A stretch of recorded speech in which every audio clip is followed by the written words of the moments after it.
నమస్తే, నేను మీ రఘురామరావుతులు. తుని మండలం సిహెచ్ అగ్రహారంలో 3 ఏళ్ల చిన్నారి జ్ఞానేశ్వరి అదృశ్యం కేసు ఇప్పుడు కేవలం అది మిస్సింగ్ కేసు కాదు, ఇదొక పెను మిస్టరీ. వందలాది మంది వెతుకుతున్నారు, డ్రోన్లు తిరుగుతున్నాయి, కానీ 4 రోజులుగా చిన్న క్లూ కూడా దొరకడం లేదు. అయితే ఈ కేసు మొత్తానికి మలుపు తిప్పే ఒకే ఒక కీలకమైన ఆధారం ఆ పాపతో పాటు వెళ్ళిన పెంపుడు కుక్క. ఇప్పుడు ఈ కేసు పాప వర్సెస్ కుక్క అనే కోణంలో సరికొత్త చర్చకు దారితీస్తోంది. అసలు ఆ మూగజీవం ప్రవర్తన వెనుక దాగున్న రహస్యం ఏంటి? Let's watch.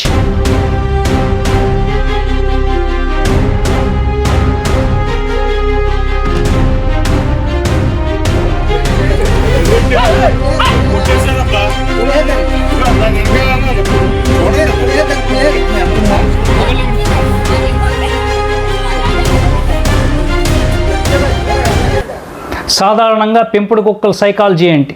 తమ యజమానులు కానీ ఇంట్లో చిన్నపిల్లలు కానీ ఆపదలో ఉంటే అవి ప్రాణాలకు తెగించి రక్షిస్తాయి, లేదా ఎవరైనా ఎత్తుకెళ్తుంటే అరచి ఊరినే ఊపేస్తాయి.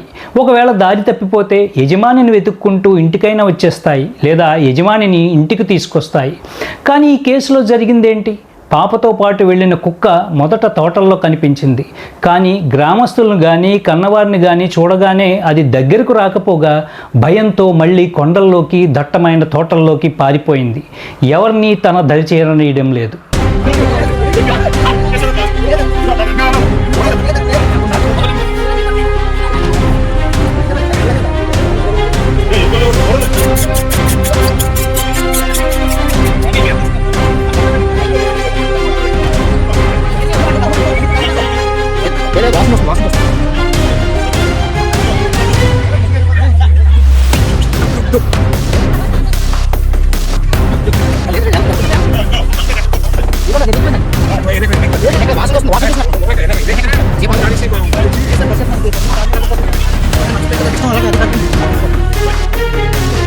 ఇక్కడ రౌతుల టీవీ కొన్ని కీలకమైన ఇన్వెస్టిగేటివ్ ప్రశ్నలను లేవనెత్తుతోంది. ఆ కుక్క ఎందుకు అంతలా బెదిరిపోయింది? మొదట విశ్లేషణ చూద్దాం. ఆ చిన్నారిపై ఏదైనా క్రూర జంతువు దాడి చేస్తుండగా చూసి ఆ భయంతో ఆ కుక్క షాక్లోకి వెళ్ళిపోయిందా? అందుకే మనుషులను చూసి కూడా భయపడి పారిపోతుందా?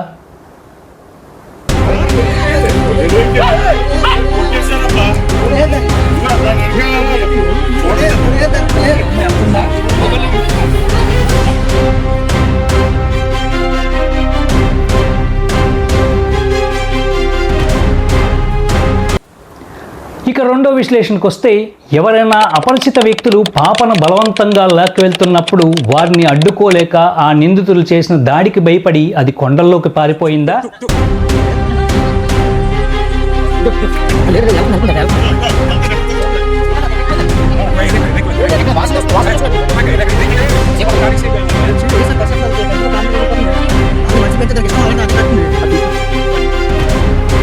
ఇక మూడో విశ్లేషణకు వస్తే, ఆ కుక్క పదే పదే ఒకే కొండ ప్రాంతం వైపు, తోటల వైపు ఎందుకు పారిపోతుంది అంటే, తన చిన్న యజమాని ఎక్కడుందో ఆ మూగజీవానికి తెలుసా?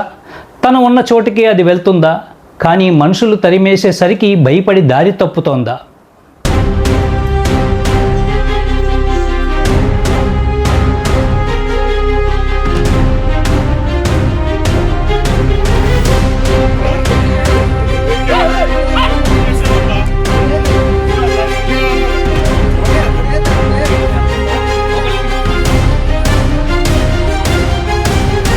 నిజానికి క్షేత్రస్థాయిలో ఉన్న సవాళ్లను గమనించి పోలీసులు, స్థానిక గ్రామస్తులు కూడా ప్రస్తుతం సరిగ్గా ఇదే వ్యూహంతో ముందుకు వెళ్తున్నారు.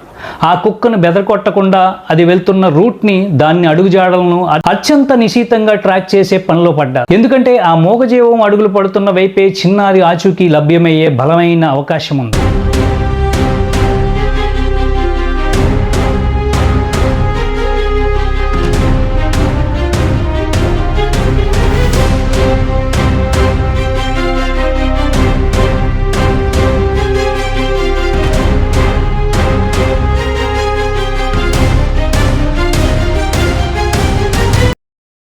ఆ మూగజీవం కళ్ళ ముందు ఏదో జరిగింది, అది చెప్పలేదు, కానీ దాని ప్రవర్తన ఆ రహస్యాన్ని వైదొలుస్తోంది. యంత్రాంగం ఈ పాప వర్సెస్ కుక్క ప్రవర్తనా కోణాన్ని మరింత లోతుగా విశ్లేషించి ఆ ట్రాకింగ్ని విజయవంతం చేయాల్సిన అవసరం ఉంది. 3 ఏళ్ల చిన్నారి జ్ఞానేశ్వరి సురక్షితంగా క్షేమంగా కన్నవారి చెంతకు తిరిగి రావాలని కోరుకుంటూ మరిన్ని అప్డేట్స్ కోసం చూస్తూనే ఉండండి రౌతుల టీవీ. షేర్ చేయండి, లైక్ చేయండి, సబ్స్క్రైబ్ చేసుకోవడం మర్చిపోకండి. Signing off.